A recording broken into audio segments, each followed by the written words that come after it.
funny. Something's funny. Hello. All right, everyone. Happy Friday.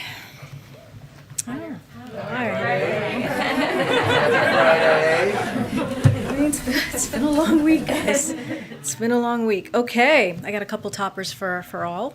So President Biden's economic plan is working, and thanks to his rescue plan and our successful vaccine program, America continues to add jobs at a record pace. 620,000 a month on average, and over 5.6 million jobs created since he took office. Americans are getting back to work because of the success of that effort. Our economy has the resilience we need to weather the challenges posed by this virus. More Americans are going back to work, and more Americans feel safe going back to work. That's why we added 531,000 jobs in October, and the unemployment rate fell to 4.6%, the lowest level since the beginning of the pandemic, and the place that the CBO projected before the rescue plan was passed that we wouldn't reach until the fourth quarter of 2023. Unemployment has decreased this year more than any other year in U.S. history, and the number of Americans filing for unemployment each week has declined from nearly 900,000 when President Biden took office to under 270,000 this week.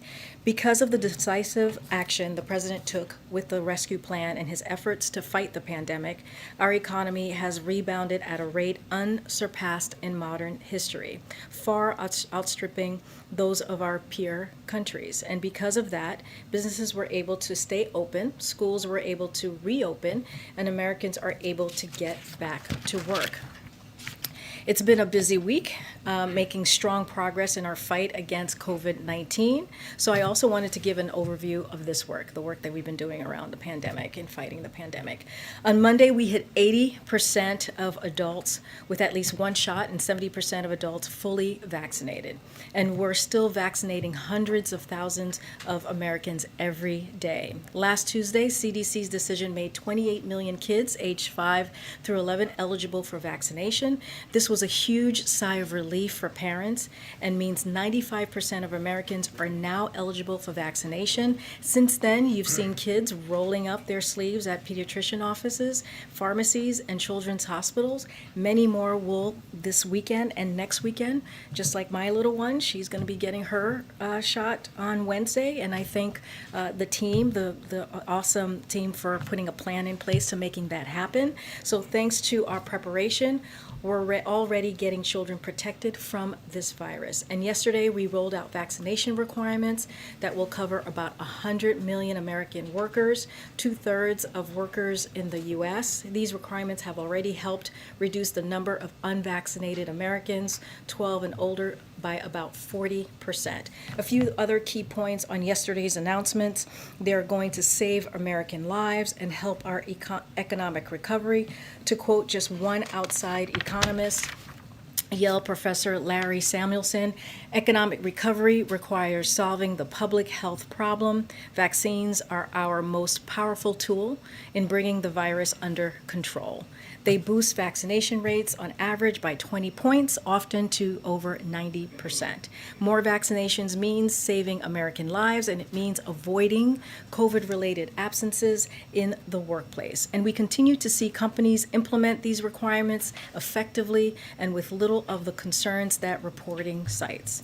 Today, Pfizer, with a collaboration of the NIH, showed incredible promising data for its antiviral pill that treats COVID. This is all subject to pending regulatory reviews, but our understanding is that this is an incredibly promising possible tool in our fight against the virus, with vaccinations being the most important tool. So let me be clear, the work is not over. We have tens of millions of Americans left to vaccinate, and we remain more than vigilant in this fight against the virus. But what is clear right now is that the president's plan to accelerate the path out of the pandemic is working. We are saving American lives and helping our economy continue to recover. And finally, we have a very short preview of the week ahead for next week. On Monday, the president will welcome the Milwaukee Bucks to the White House to celebrate the team winning the 2021 NBA championship. On Thursday, the president will honor America's military members and veterans at Arlington National Cemetery.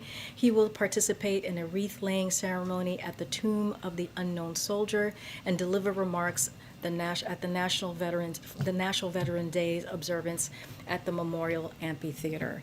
And with that, I will give it to you. Thanks. Can you give us an update on who the president has reached out to today in his push to get Build Back Better and BIF to the finish line? He said when we saw him this morning, that's what he was going to do in the Oval Office.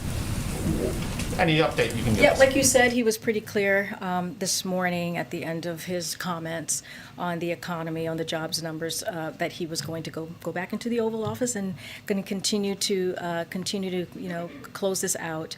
So the president, as he stated, is in close touch with House members, advocating for yes votes for the Build Back Better Act and the bipartisan infrastructure bill. Like he said this morning, it's all about giving the middle class breathing room. And we continue to say, if you're concerned about costs, that's one of the best arguments for passing the Build Back Better Act, which will take some of the biggest financial trends that have worked against middle class families, like high costs of prescription drugs, and be a down payment against inflation by getting more Americans into the workforce. So he's going to continue to work the phones. He's going to continue to stay in close touch and stay in lockstep with Speaker Pelosi on getting this done. Everybody, there's a sense of urgency, as you've heard us say, from everyone, from all the members on the Hill, to get this done for the American people. And inaction is not the answer, so we're going to try and get this done. Anyone specifically you talked to today? That you I don't have any calls to preview or to read out at this time, but as you can imagine, as he said himself, he's getting to work and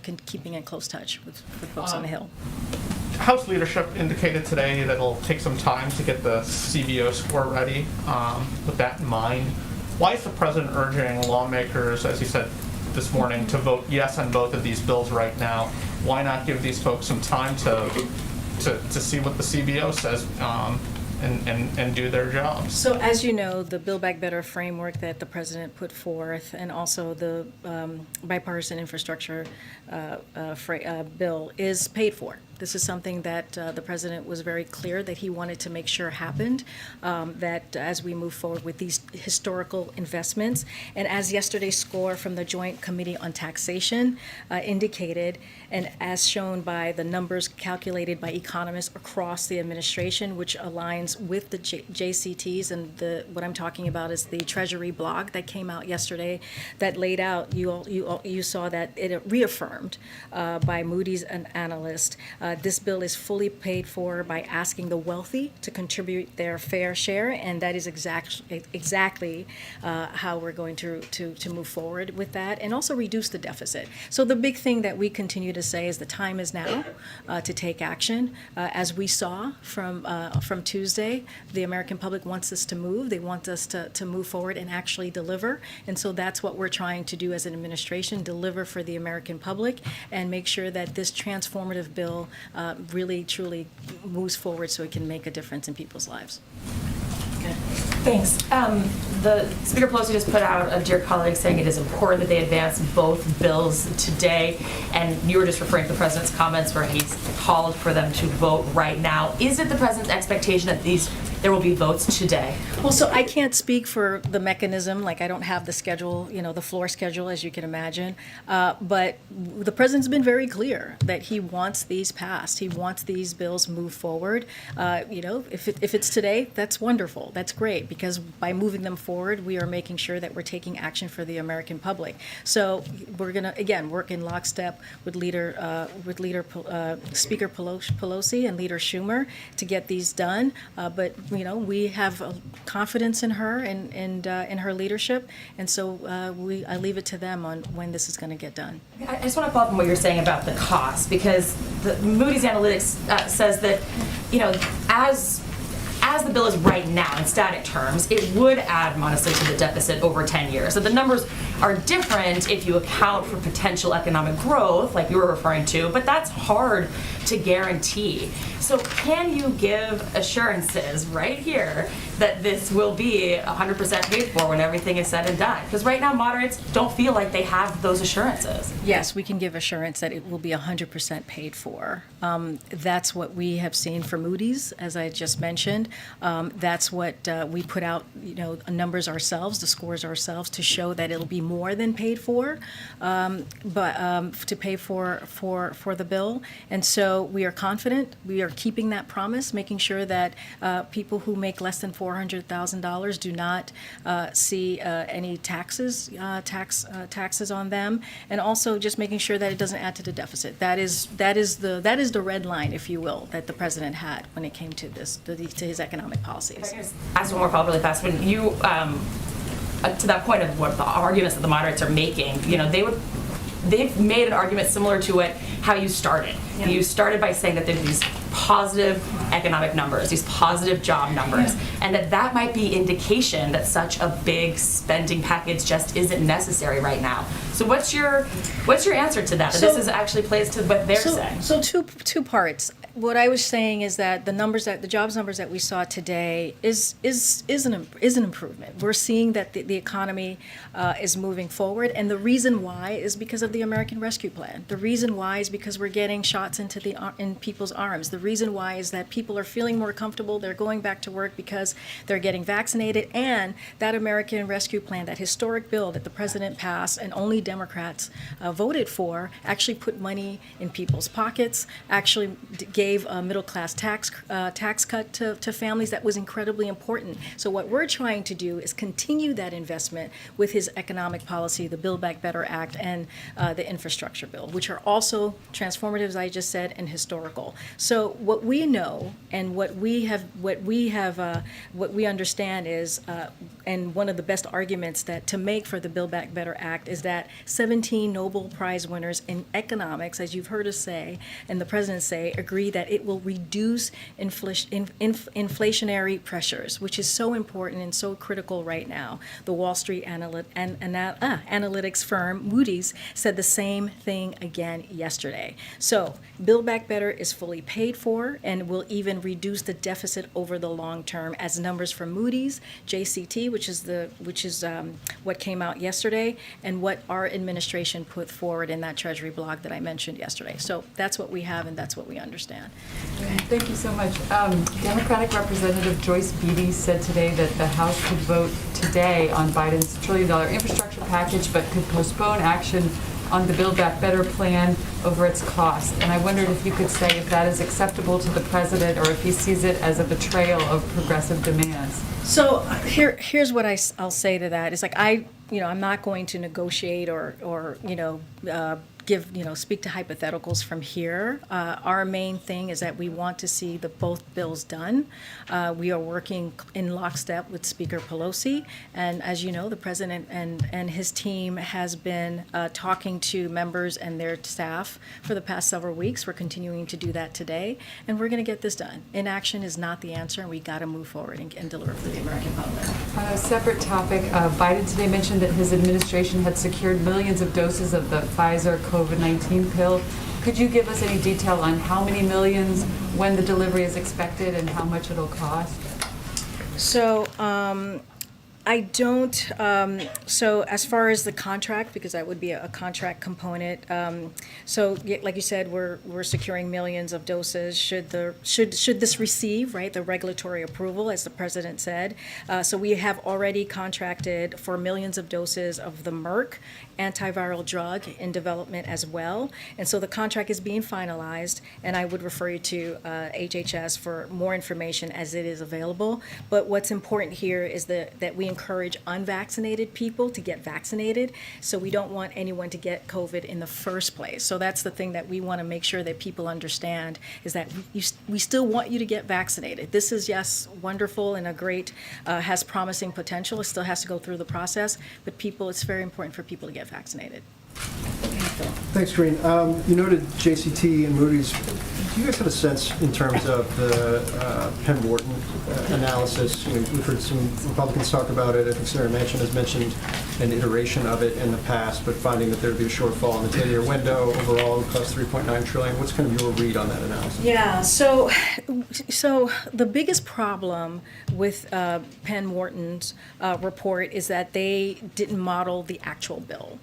And so, for one thing, they incorrectly assume just $1.56 trillion in offsets when the Build Back Better agenda is fully paid for, with over $2 trillion in offsets that the president outlined in the Build Back Better framework that he put out last week, as you all know. And as the Joint Committee on Taxation, which is what we've been talking about, and our own numbers, which align with each other, confirm they underestimate, this is Penn Wharton, by $292 billion, the combined revenue impact of the corporate minimum tax, stock buybacks, international corporate adjusted gross income surcharge for those making more than $10 million. So the net income investment tax and loss limitation compared to JCT scoring. So they also don't include key areas of Build Back Better that will increase economic growth, like the child tax credit, putting more Americans to work, investing in affordable housing. So, for example, just to give an example here, when it comes to the child tax credit, the analysis does not consider the benefits that most 450 economists, including 4 Nobel Prize winners, recently highlighted in an open letter. They also assume that unpaid for extensions of the programs are happening, which is not a reasonable assumption at all, and rest on the changing the president's stated position. So, I'm not sure what they modeled here, but it isn't what the Build Back Better Act actually is. And then I think you asked about the president, but in terms of on the staff side of things, obviously your team put together the budget analysis last night, the preliminary budget analysis last night. Is there anything else you can talk about in terms of what they've been doing today to try and mollify some of the concerns of those 5 or 6 moderates? I don't have anything specific. These conversations are continuing to happen, and so I don't want to, get ahead of that. But I can say we're working very, very closely with members and their staff to make sure that we deliver for the American public. Again, these are transformational, these are historical, these are going to change the lives of millions of Americans, and we want to get this done. In terms of the message coming out of the election on Tuesday, that there are certainly moderate members who are particularly concerned that if they don't have things like a CBO score and some reassurances about the fiscal boundaries of the Build Back Better legislation, that they themselves could be in peril when it comes to the midterm elections. What sort of conversations is the president having on that point? Does he understand that kind of concern that they're applying in how they proceed with this, now that the urgency of getting this done prior to the election that's just gone by, it seems to be, eased up a bit? Well, I can't speak to, I can't be a political pundit up here, but I can say that the president was pretty clear, I thought, after his comments after the election, and his primary thought or kind of assessment was that we needed to act. He believed that the American public, the voters, basically they felt that we haven't moved quickly enough. And so, we go back to, we laid out our scores through the Treasury's blog, and we've kind of, laid out how this is the revenue is going to be done. And so he pretty much feels that we just have to act. We cannot not deliver for the American public. And so it's basically about getting action, and the time is now to get this done. And so that's how his assessment is. He continues to talk to members, continue to lay out, okay, look, this bill, if we get this through, it's going to help inflation, right? That's a key understanding component of it as well, is what the Build Back Better Act is going to do. And from what I understand, the plan to vote on the bipartisan infrastructure is at least scheduled for 4:30 this afternoon. Would that affect the president's plans to leave town? That obviously has already passed the Senate, therefore it would be ready for his signature as soon as it could get here. What's the impact on all of that? So I don't have anything more on his schedule. Clearly, the president wants this to be done as soon as possible. If it's today, that's wonderful. That's better for the American public. I don't have any announcement to make about his schedule for today. We want to know when he's going to depart. Thanks, Karine. So your administration is negotiating cash payments for some illegal immigrants who were separated from family members under the last administration. Why give taxpayer money to people who broke federal law to get here? You like this question, Peter? It's We an talked important about we question. talked It's- about this yesterday. But not to the heart of the point, which is that these people broke the law to come here, and they are going to get hundreds of thousands of dollars in taxpayer money. A couple of things. I mean, I cannot speak to this from here. This is Department of Justice. And we asked them, and they said no comment, so we have to ask you. Well, and I'm telling you that this is in litigation, and so you have to talk to Department of Justice about this. This is not something that I can speak from here on the particulars, on the specifics. But, you know, I said this to you yesterday, Peter. One of the things that we have to remember why we're in this place that we are today is because we had an administration that had an inhumane, immoral policy that was taking babies away from their families, from their mothers. That was the policy of the last administration. That is why we are here today, and that's you asking me this question that I actually cannot answer because you got to go to the Department of Justice to get the particulars. But just be clear, that's why this is happening today.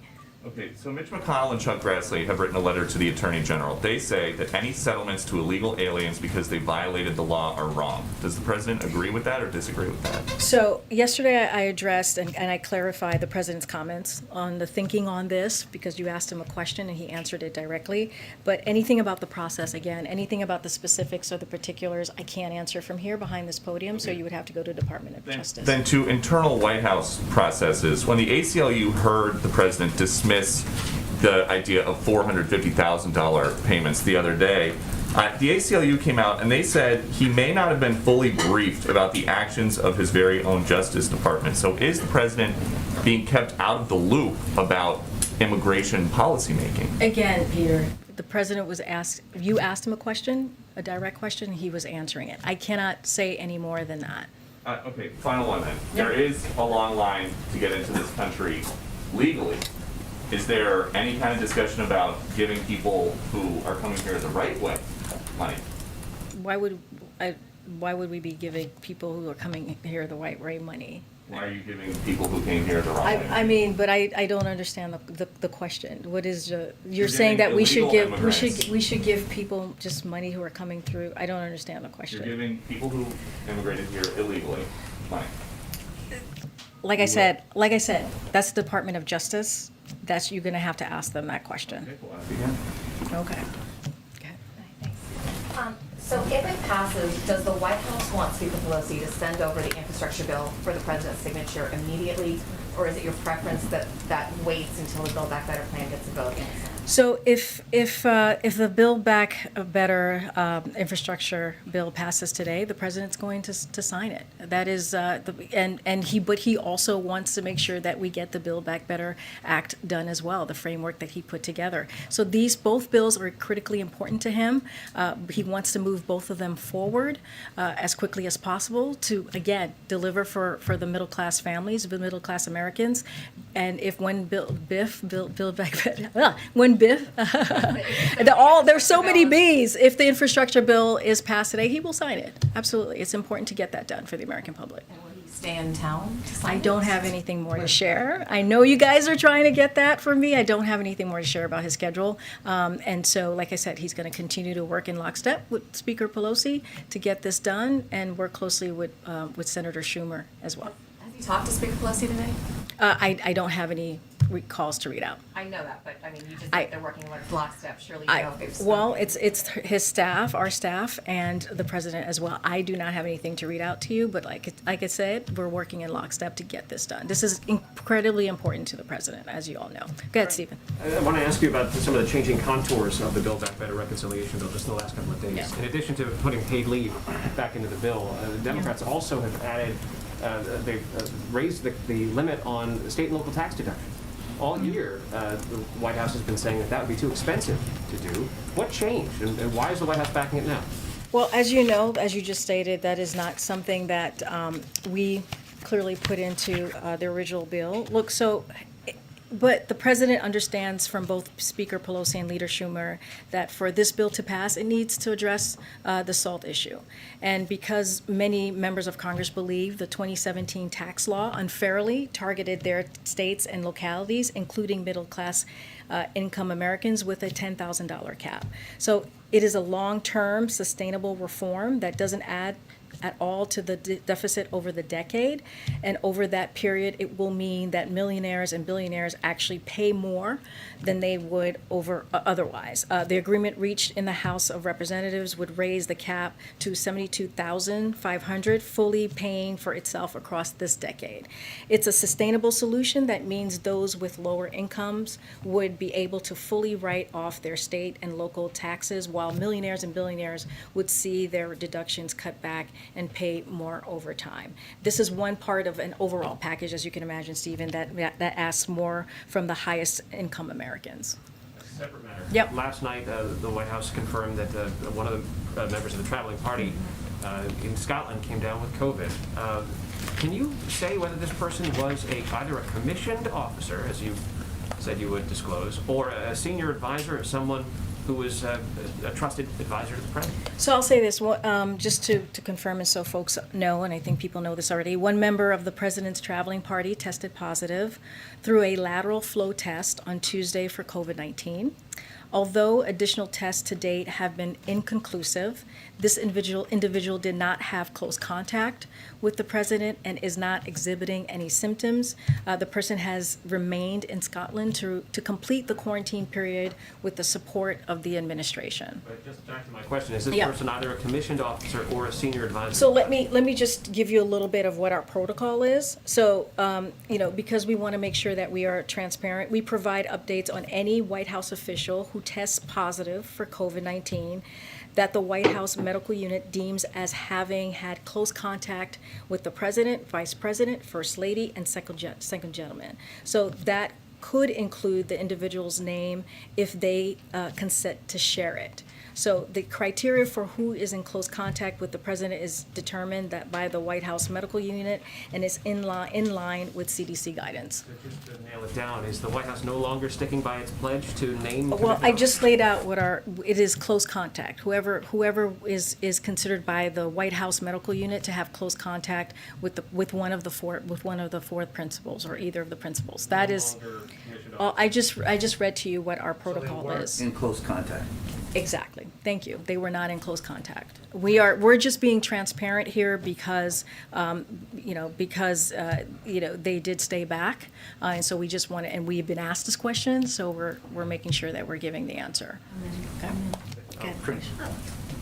Thank you. I just wanted to, I know you've been talking about the president is, both of these bills are very important to the president. He's pushing on this.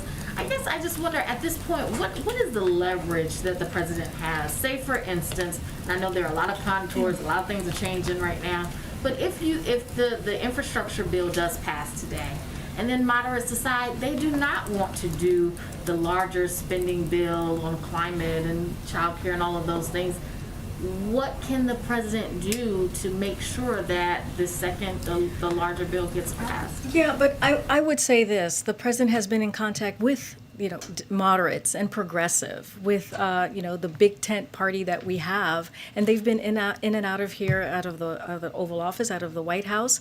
The White House, my colleagues, the White House, his White House staff has been meeting with them regularly, and so I would say, I'm not going to really get into a hypothetical, but we've been in close contact with all of them. The reason why the president put forth the Build Back Better framework, which was about a week ago, is because what he heard from both sides, and wanted to make sure he put forth something that he believed was going to get passed, that was going to get the 50 votes from the Senate. So we're just moving forward with where we are. He put together the framework. Yes, paid leave is being discussed and being put back in, which is something that is very personal to him. Making sure that people can afford pharmaceutical drugs, right? Be able to not have to pay their whole entire paycheck on getting,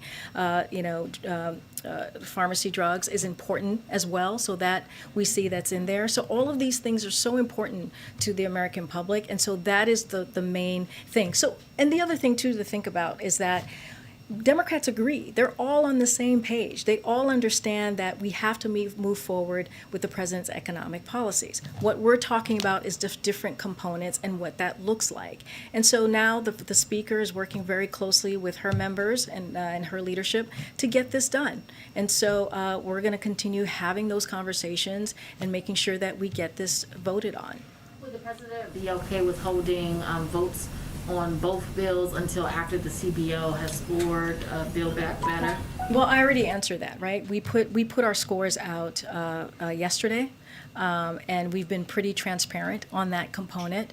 The president believes that we have to take action. If anything, that he has said himself that we saw from earlier this week, voters want us, and American public, I should say, want us to take action. And so we have to deliver for the tens of millions of Americans who have been left behind, where the economy hasn't worked for them. And so that's what the president's been very clear about. He wants to get this done as soon as possible. If it's today, he's working for today. If it's today, that's wonderful. But we want to get this done. That is the president's main priority. Thank you.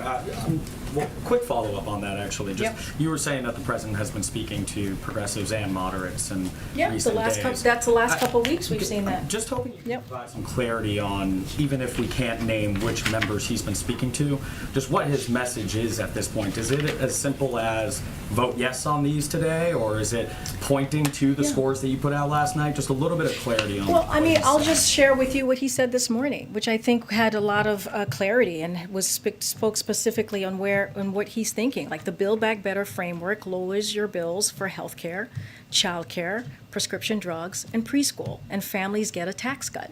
That is the message. That is what we're trying to do. That is what we're trying to deliver for the American public.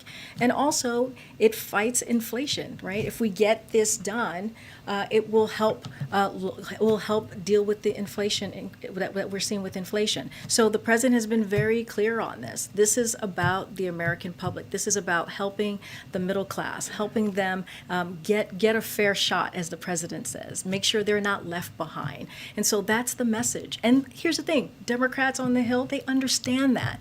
They understand that we have to move forward with an economy that works for all. What we're trying to figure out, what you have seen, is just working through the components. And right now, Speaker Pelosi and her leadership is working to getting a vote on Build Back Better and moving forward with BIF. If moving forward, if we see the agenda pass advance today or in the days to come, just what's the White House strategy going to be like to actually sell this and make it an electoral winner, right? Because for many American people, they associate these packages as these sprawling legislation that's been locked in congressional gridlock, but they may not actually see the exact benefits. It may take a while for them to see direct benefits as well. So can we see officials go out doing trips, and what will they be talking about? Absolutely. Clearly, we want to get this to a place where we get it passed, so we can talk about the next steps after that happens. But I also would say to you, Zolan, that there are components of this bill that's very popular. You know, we've seen that in the polling. There are things in this bill that the American public love and understand and need. And if you think about the American Rescue Plan, right, you think about the child tax credit, which the American public is already feeling, right? If you are a family, 9 out of 10 families with kids are going to get a middle tax cut, and that's important. And so that is something in this BBB framework, this Build Back Better framework, that we're trying to continue to extend that child tax credit, which, again, people are feeling right now. They're able to have those extra dollars so that they can, buy supplies for their kids, so that they can make sure that they go to that doctor's appointment for their kids. And it also has cut poverty amongst children by 50%. So they are seeing some of the factors that we saw from the American Rescue Plan. So now we're trying to move it forward, and with these other historical components that is in the bill, to get that across the finish line, so we can really see that transformational change for the American family. Karine, you mentioned preschool. Why are faith-based child care centers not eligible? I'm asking a legitimate question here. Why are faith-based child care centers not eligible for Build Back Better money to make renovations to their facilities? Just go ahead. Ask your It's a basic question. I have As a badge and expected, I can ask a number questions, of right? states have Well, I'll ask filed suit questions. against the administration over this vaccine requirement for workers at large companies. I'd like to get your response to that, and also, how confident are you that this mandate can withstand these challenges? So we are very confident that it can. Just a couple of things that I wanted to just lay out so that people understand. As for the legal side of this, let me be crystal clear to avoid what appears to be possible misinformation or disinformation around the emergency temporary standard being a vaccine mandate. That would be on its face incorrect, as has been explicit for months. It is a standard for safe workplace to either comply with weekly testing or to be vaccinated. And second, as outlined, the Department of Labor has a responsibility to keep workers safe and the legal authority to do so. To quote from last night's call on this, the new emergency temporary standard is well within OSHA's authority under the law and consistent with OSHA's requirements to protect workers from health and safety hazards, including infectious disease. OSHA has broad authority to issue and enforce health and safety standards to protect workers in staying safe and healthy in their jobs. So this is something that we believe that we have authority to do, that the Department of Labor does. So this is a power, because this is a power that Congress empowered OSHA with through a law that has been on the books for more than 50 years. And to reiterate, we focused on accelerating our path out of this pandemic and saving lives, and why others are not in wanting to do that is a question for them. So we believe we have the authority to do this, the Department of Labor. And again, this is about saving people's lives. This is what this is about, and making sure that their workplace is safe. Again, regarding Build Back Better, why are faith-based child care centers not eligible for Build Back Better money to make renovations to their facilities? Yeah, for sure. The president, when he was overseas, suggested that he may be looking at different options, that OPEC Plus is not going to increase the supply. Is the president considering tapping the Strategic Petroleum Reserve? Yeah. Is there a timetable for making a decision on that? So I don't have an announcement at this time. As you can imagine, we're going to use every tool at our tool belts to do what we can, assessing and monitoring the situation on the oil process very, very closely every day. I just don't have additional actions on this. And then he met yesterday with Fed Chairman Powell and also Fed Governor Brainerd. What is his timetable for making a decision on some of the vacancies on the Federal Reserve? I mean, he said, it could be very soon. Is he looking at a decision next week? So just to be clear, I'm not going to confirm any internal meetings that the president may have had or may have not had. As the president said this week, he expects to make a decision. He said this just the other day on Tuesday when he was in Scotland during his press conference. I don't have anything to confirm beyond that. Okay, thanks. Two questions for you. First of all, the climate change, and he's using the word now adaptability. And I want to go back to that and drill down on that just a bit, because what this administration seems to be saying is that the life that your children are going to lead and my grandchildren are going to lead are going to be substantially different than what you and I have seen as far as climate on the planet.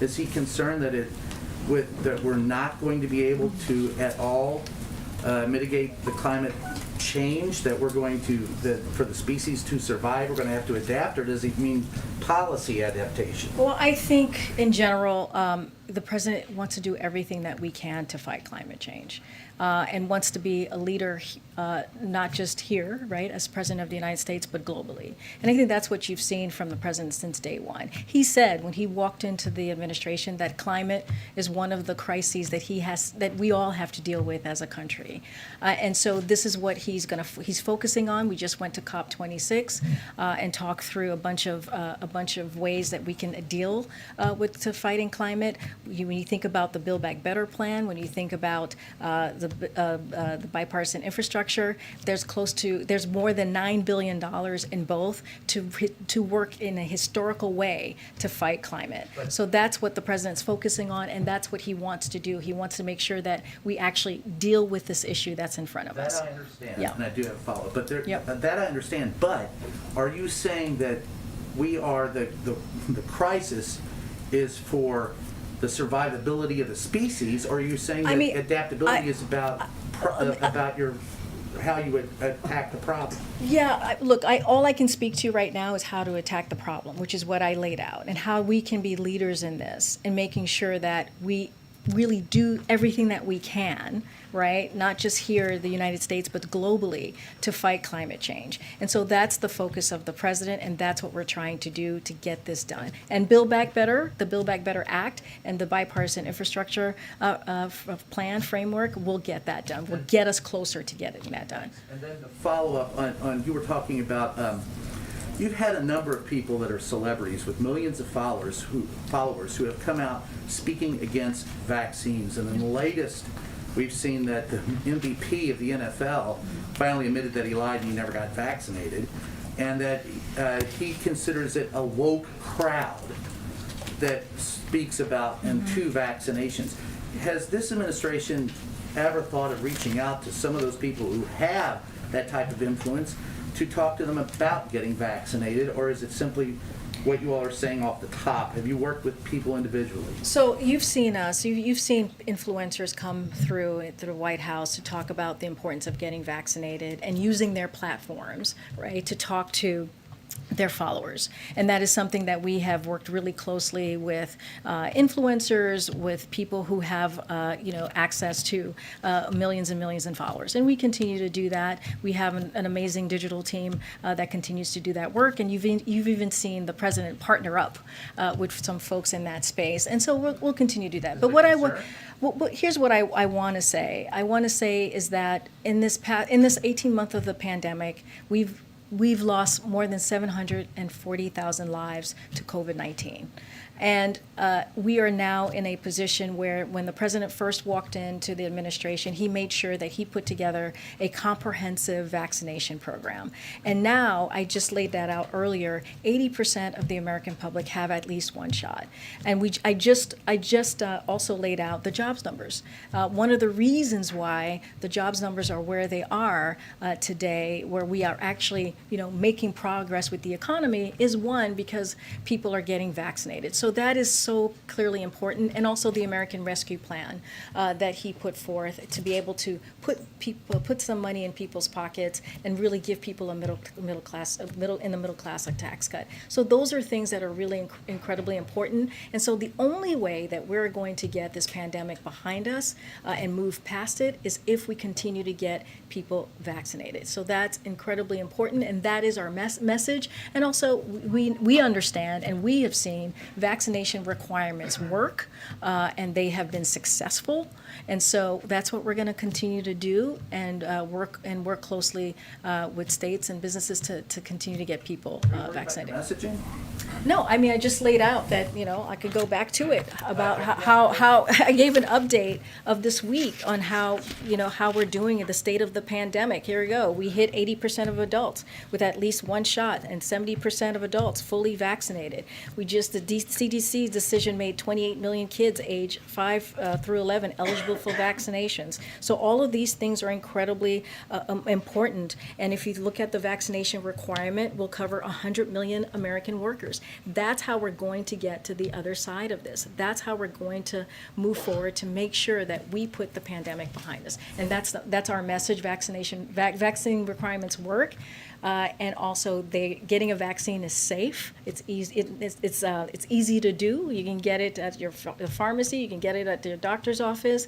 It's free, and so we encourage people to get that. It will, it will protect you. It will get you in a place where you feel comfortable to get back to work. That's what we're seeing in these jobs numbers. Can I ask you a question on Ethiopia? Who else? Can I ask you a question on Ethiopia? Ethiopia is on the brink of a civil war. Excuse me. No, but I'm asking you a question. I understand. Go ahead. Go ahead. Isn't it better to allow Where's for the democracy, Go to allow ahead. more reporters to ask Go questions? ahead, Eugene. Isn't Ask the it question. democracy, more reporters be allowed to ask I haven't taken up. Eugene, go ahead, Eugene. Go ahead.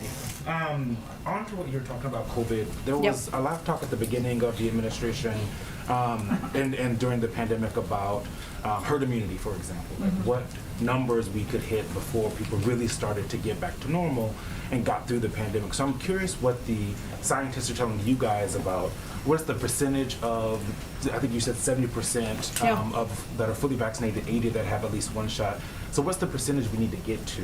What's the number we need to get to of Americans vaccinated before we do get through the pandemic? Eugene, I understand your question and I get it. I get to wanting to get a sense of the herd immunity, but that's not our focus right now. Our focus is to make sure that we do everything that we can to get people vaccinated.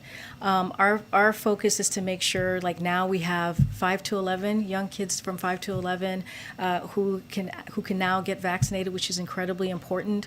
And parents, working with parents to make that happen, I think that's very important. Having these vaccine requirements, that's incredibly important. I just mentioned 100 million workers will now be able. That's what that requirement is going to touch. 100 million workers. We know that getting people vaccinated will help the economy, make people feel safer.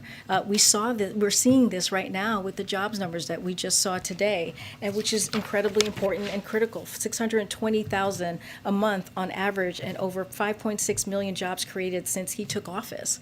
And that's a lot is because of the president's leadership. It's a lot is because of the American Rescue Plan and getting those shots in arms. So 531,000 jobs in October, and the employment rate fell to 4.6%. So in order to get back or getting this economy going again, this is what we need to do. So that's our focus. That's why we've made it available in a way that it's free, so that people can get it 5 miles away from their home in majority of places across the country. And we're just going to continue to have those conversations. On Ethiopia. And back to the selling of the Build Back Better and the BIF and whatever the letter. Yeah, I know. Build Back Better Act and bipartisan infrastructure. Yeah, I know. They're both great. Exactly. We're trying to get them moving for the American public. But when you guys think about selling it, we saw that with the child tax credit. We did a poll and just 38% of people gave President Biden credit for the CTC, and only 47% gave Democrats credit for the CTC. Yeah. So how are you guys envisioning that you're actually going to sell this in a way that people say, Democrats gave this to us, President Biden gave this? So I think you're right. Like, we have to go out there and talk about these bills, right? And the thing is, the president has done that, right? He's traveled across the country and talked about his Build Back Better agenda. He's talked about the infrastructure bill. We've seen cabinet secretaries do the same. We've heard from White House officials here. My colleagues do the same. And we're just going to have to continue to have those conversations. And I think once we get those two pieces of legislation across the finish line, and we'll get out there, do a blitz, and make sure that that messaging is out there on what we have done and how we've delivered for the American people. And so that's really important. But the focus right now is we got to make sure we get this out of Congress and continue to work with members on the Hill to make sure that we deliver again this transformational and historical two pieces of legislation, so that we can actually change and invest in the Americans' lives. Thanks, Karine. Okay. Can you ask for maybe one more? Okay, one more. JJ, did I take one from you? Not yet. Okay, go. Could you explain when the policy on the revealing the White House commissioned officers who have COVID, when did that change? Because on July 20th, Jen Psaki specifically said she would reveal the names of all commissioned officers, all the senior staff who have COVID, she would err on the side of being transparent and reveal it. I mean, look, like I said, I'm just telling you what our policy is, and I'm happy to read it over to you again. Our commitment, again, is for transparency, so we provide updates on White House official who test positive for COVID-19 that the White House Medical Unit deems as having had close contact with the President, Vice President, First Lady, or Second Gentleman. That could include the individual's name if they consent to share it, so they have to consent to share that, and the criteria for who is in close contact with the President is determined by the White House Medical Unit, and it is in line with the CDC guidance. That is our policy. That's what I just read to you. I don't have anything more beyond that. When that policy changed, I just read you what our policy is, and that's what I have to share. Follow Yeah, up okay, on that. thank you, everybody. Does the president believe What's the faith-based president child doing care about centers Ethiopia? should be Ethiopia is on the eligible for brink of a Build Back civil Better war. money?